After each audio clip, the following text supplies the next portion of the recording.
नमस्कार दोस्तों, आज मैं आप सभी को माँ संतोषी के शुक्रवार व्रत करने के नियम, विधि एवं कथा सुनाने जा रहे हूँ। तो सबसे पहले हम जान लेते हैं शुक्रवार के दिन माँ संतोषी के व्रत करने से हमें क्या क्या फल प्राप्त होते हैं। शुक्रवार के दिन माँ संतोषी का व्रत करने से घर में सुख शांति आती है, साथ ही मनुष्य को सभी कष्टों से मुक्ति मिल जाती है। इस व्रत को करने से माँ संतोषी जीवन को खुशियों से भर देती है। साथ ही माता संतोषी के व्रत करने से घर में सुख शांति का कभी भी अभाव नहीं रहता है। इस व्रत को करने से स्त्री और पुरुषों की सभी मनोकामनाएं पूर्ण होती है तथा परीक्षा में सफलता, न्यायालय में विजय, व्यवसाय में लाभ और घर में सुख समृद्धि का पुण्य फल प्राप्त होता है तथा अविवाहित लड़कियों को सुयोग वर शीघ्र ही प्राप्त होता है। अब हम जान लेते हैं संतोषी माता व्रत की पूजा सामग्री। हमें चाहिए घी का दीपक, कलश पात्र, चना, गुड़ और संतोषी माता की मूर्ति या फिर चित्र, साथ में धूप। अब हम जानेंगे संतोषी माता की व्रत की पूजन विधि। संतोषी माता का व्रत शुक्रवार को किया जाता है। शुक्रवार को सूर्य उदय से पूर्व उठकर स्नान आदि करके मंदिर में जाकर या फिर अपने घर पर संतोषी माता के चित्र या फिर मूर्ति को रखकर संतोषी माता की पूजा करें। पूजा के समय एक कलश में ताजा स्वच्छ जल भरकर रखें। उस कलश पर एक पात्र रखें और उस पात्र में गुड़ और चने भरकर रखें। घी का दीपक जलाकर संतोषी माता की कथा सुने या फिर खुद किताब को पढ़कर उपस्थित भक्तजनों को व्रत कथा सुनाएं। संतोषी माता की व्रत कथा को सुनते अथवा दूसरों को सुनाते समय गुड़ और भुनी हुई चने को हाथ में रखें। इसे कतई ना भूले तथा व्रत कथा समाप्त होने पर संतोषी माता की जय बोलकर उठे और हाथ में लिए हुए गुड़ और चने गाय को खिलाए। कलश पर रखे गए पात्र के गुड़ और चने को प्रसाद के रूप में उपस्थित सभी स्त्री पुरुषों और बच्चों में बांट दीजिए। कलश के जल को घर के कोने कोने में छिड़क कर घर को पवित्र कर लीजिए। शेष बची हुई जल को तुलसी के पौधे में डाल दीजिए। अब हम जानेंगे माता संतोषी की पूजा कैसी करनी चाहिए, उसके लिए हमें क्या क्या करना होगा। सबसे पहले शुक्रवार के दिन माँ संतोषी का व्रत करने के दिन सुबह सिर स्नान करना चाहिए। इसके बाद एक साफ पूजा क्षेत्र संतोषी माँ की तस्वीर को रखना चाहिए और उसे फूल से सजाना चाहिए। अब माता की मूर्ति के सामने पानी से भरा हुआ कलश रखें और इस कलश के ऊपर गुड़ और चने से भरा हुआ कटोरा रखें। इसके बाद प्रसाद रखें और केला माता के समक्ष एक घी का दीपक जलाए। संतोषी माता की जय बोलकर माता की कथा को आरंभ करें। शाम के समय माता की आरती करें तथा प्रसाद खाएं। एक दिन में केवल एक बारी भोजन करें। इस दिन ध्यान रखें कि किसी खट्टी वस्तु को ना छुए और ना ही खाए और आप इस व्रत को लगातार 16 शुक्रवार तक करें। अब हम सुनेंगे श्री संतोषी माता की व्रत कथा। एक बुढ़िया थी जिसके 7 बेटे थे। उनमें से 6 कमाते थे और एक नहीं कमाता था। वह बुढ़िया उन 6 बच्चों को अच्छी खाना बनाकर बहुत प्रेम से खिलाती थी, पर 7वें बच्चे को बचा हुआ जूठा खाना खिलाती थी। परंतु वह भोला था, मन में कुछ भी गलत विचार नहीं करता था। एक दिन वह अपनी पत्नी से बोला, देखो मेरी माता को मुझसे कितना प्रेम करती है। उसने कहा, वह तुम्हें सभी की जूठन खिलाती है, फिर भी तुम ऐसा कहते हो। तुम चाहो तो समय आने पर देख सकते हो। एक दिन बहुत बड़ा त्योहार आया। बुधिया ने 7 प्रकार के भोजन और चूरमे के लड्डू बनाए। 7वां लड़का यह बात जांचने के लिए सिर दुखने का बहाना करके पतला कपड़ा ओढ़कर सो गया और देखने लगा कि माँ ने उनको बहुत अच्छे आसनों पर बिठाया और 7 प्रकार के भोजन और लड्डू परोसे। वह उन्हें बड़े प्रेम से खिला रही थी। जब 6 बेटों ने खाना खाकर उठ गए तो तब माँ ने उनकी थालियों से जूठन इकट्ठा की और उनसे एक लड्डू बनाया। फिर वह सातवें लड़के से बोली, अरे रोटी खा ले। तब बेटा कहता है, माँ मैं भोजन नहीं करूँगा, मैं तो परदेश जा रहा हूँ। माँ ने कहा, तू कल जाएगा परदेश, कल मत जा, तू आज ही चला जा। और सातवां बेटा घर से निकल के चला गया। चलते चलते उसे अपनी पत्नी की याद आई जो गौशाला में कांडे थाप रही थी। वह बोला, हम विदेश जा रहे हैं, आएंगे कुछ काल, तुम रहियो संतोष से, धर्म अपनो पाल। इस पर उसकी पत्नी बोली, जाओ पिया आनंद से, हमरी सोच हटाए, राम भरोसे हम रहे, ईश्वर तुम्हें सहाय, देहु निशानी आपनी, देख धरु में धीर, सुधी हमारी ना बिसरियो, रखियो मन गंभीर। इस पर वह लड़का बोला, मेरे पास कुछ नहीं है, यह अंगूठी है, सो ले और मुझे भी अपनी कोई निशानी दे दे। तब पत्नी बोली, मेरे पास क्या है, यह है गोबर के भरी हाथ। यह कहकर पत्नी अपने पति की पीठ पर गोबर भरे हाथ की छाप मार दी। अब वह लड़का चल दिया। ऐसा करते हैं, इसी कारण से विवाह में पत्नी पति की पीठ पर हाथ छापा मारती है। वह दूर देश में पहुंचा। वहाँ एक व्यापारी की दुकान पर जाकर बोला, भाई मुझे नौकरी पर रख लो। व्यापारी को नौकर की जरूरत थी और व्यापारी कहता है, मैं तुम्हें तनख्वाह तुम्हारा काम देखकर ही दूंगा, तुम हमारे यहाँ रह जाओ। वह सवेरे 7 बजे से रात 12 बजे तक नौकरी करने लगा। थोड़े ही दिनों में सारा लेन देन और हिसाब किताब करने लगा। सेठ के 7 और 8 नौकर चक्कर खाने लगे। सेठ ने उसे 2-3 महीने के आधे मुनाफे का हिस्सेदार बना दिया और 12 वर्ष में वह बहुत ही बड़ा नामी सेठ बन गया और उसका मालिक उसके भरोसे काम छोड़कर कहीं बाहर चला गया। उधर उसकी औरत को सास और जेठानियां मिलके बहुत कष्ट देने लगी। वे उसे लकड़ी लेने जंगल में भेजती, भूसे की रोटी देती, फूटे नारियल में पानी देती। वह बड़े कष्ट से जीवन बिताती थी।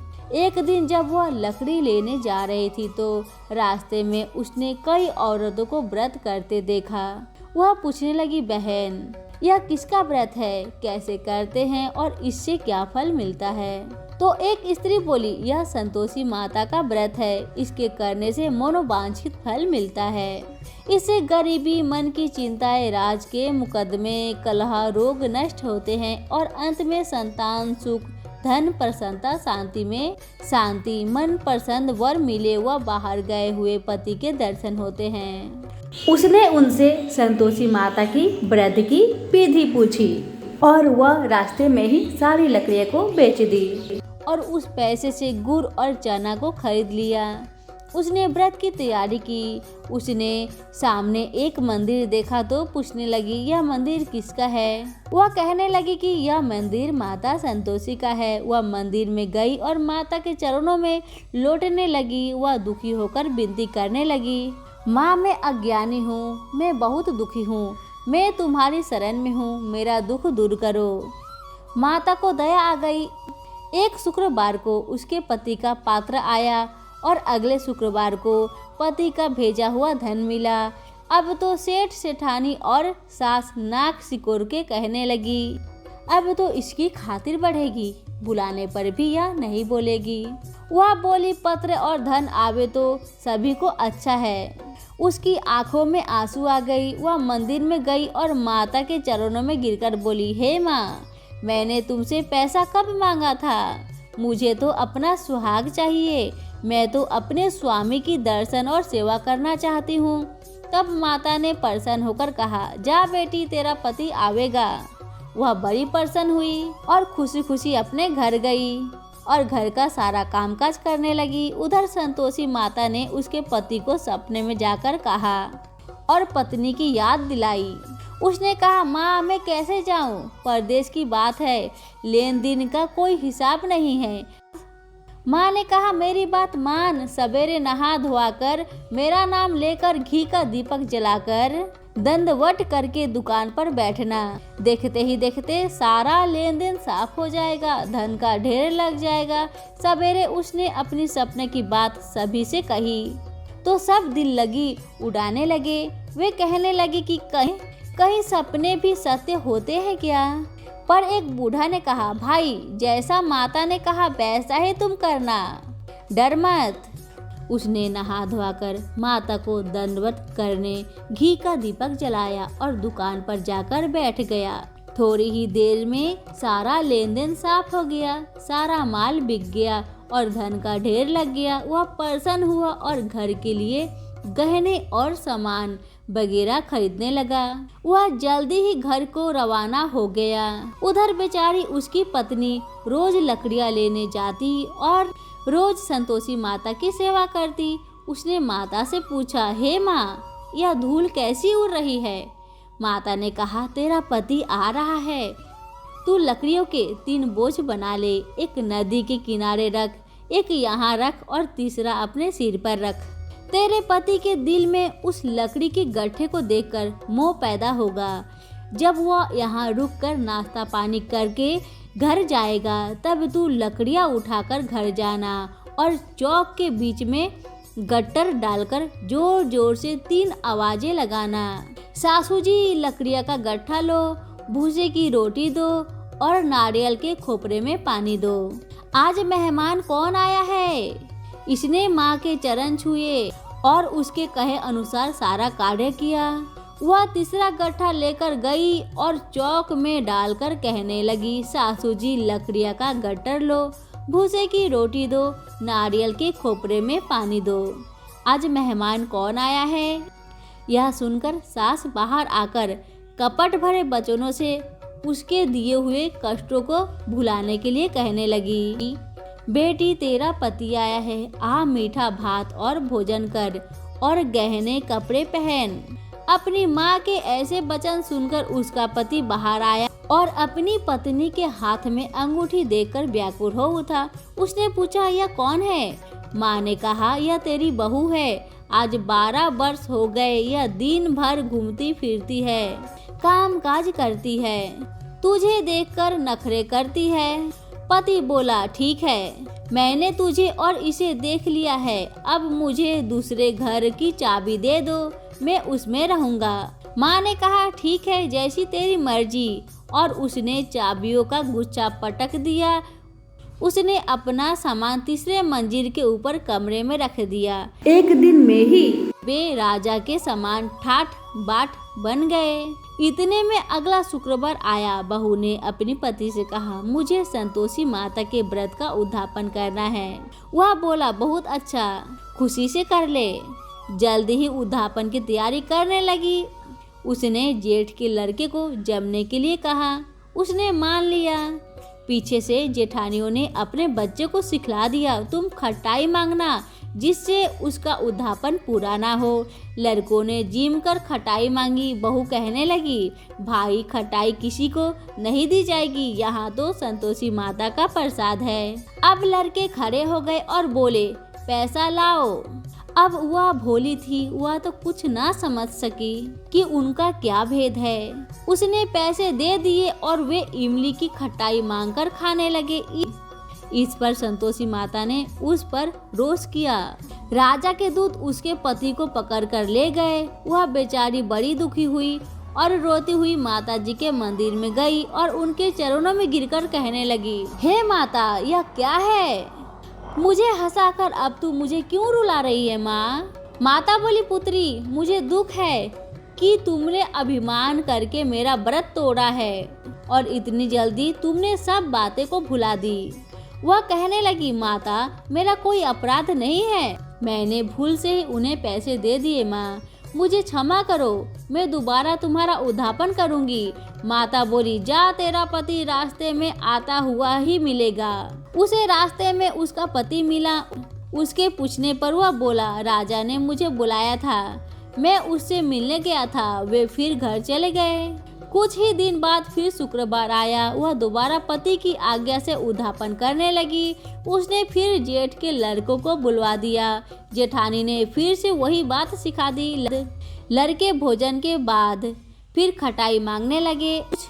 उसने कहा, खटाई कुछ भी नहीं मिलेगा, आना हो तो आओ, यह कहकर ब्राह्मणों के लड़के को लाकर भोजन कराने लगी। यथाशक्ति उसने उन्हें दक्षिणा दी। संतोषी माँ उस पर बड़ी प्रसन्न हुई। घर माता की कृपा से 9वें मास में उसके एक चंद्रमा के समान सुंदर पुत्र हुआ। अपने पुत्र को लेकर वह रोजाना मंदिर जाने लगी। एक दिन संतोषी माता ने सोचा कि यह रोज यहाँ आती है, आज मैं इसके घर चलूं और इसका ससुरा देखती हूँ। यह सोचकर उसने एक भयानक रूप बनाया। गुड़ व चने से सना मुख, ऊपर को सूर्य के समान होठ, जिन पर मक्खियाँ भिन भिना रही थी। इसी सूरत में वह उसके घर गई। दहली में पाँव रखते ही उसकी सास बोली, देखो कोई डाकिन आ रही है, इसे भगाओ नहीं तो किसी को खा जाएगी। लड़के भागकर खिड़की बंद करने लगे। 7वें लड़के की बहू खिड़की से देख रही थी। वह वहीं से चिल्लाने लगी, आज मेरी माता मेरे घर आई है। यह कहकर उसने बच्चे को दूध पीने से हटाया। इतने में सास बोली, पगली किसे देखकर उतावली हुई, बच्चे को पटक दिया है। इतने में संतोषी माता के प्रताप से वहाँ लड़के ही लड़के नजर आने लगे। बहू बोली, सासू जी, मैं जिसका व्रत करती हूँ यह वही संतोषी माता है। यह कहकर उसने सारी खिड़कियाँ खोल दी। सबने संतोषी माता के चरण पकड़ लिए और विनती करने लगे, हे माता, हम मूर्ख है, हम अज्ञानी है, हम पापिनी है, तुम्हारी व्रत विधि हम नहीं जानते। तुम्हारा व्रत भंग कर हमने बहुत बड़ा अपराध किया है। हे जगत माता, आप हमारा अपराध को क्षमा करो। इस पर माता उन पर प्रसन्न हुई और माता ने सभी को माफ कर दिया। हे माता, जैसे आपने बहू को फल दिया वैसे हम सबको देना। जय हो संतोषी माता की। हमारी संतोषी माता की व्रत कथा यहीं पे समाप्त होती है। कैसी लगी कमेंट करके बताना बिल्कुल भी ना भूले और हमारी इस कथा को 1-2 शेयर जरूर करें। आप सभी का बहुत बहुत धन्यवाद।